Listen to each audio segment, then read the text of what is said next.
Dan kom ons by die Jackal GeForce E-Series. Hy kom ook in 'n 8 voet, 10 voet, 12 en 'n 13. Goed, nou ek het dieselfde met hom gedoen, ek het hom ook gaan gooi,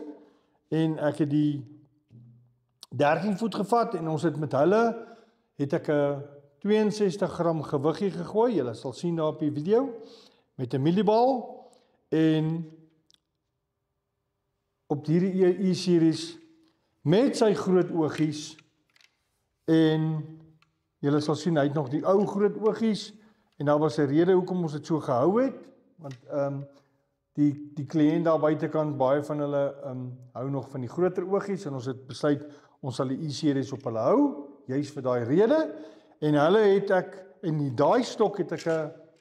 150 meter ver gegooi, met daai gewiggie, met die bal. Dit was op die E-Series gewees.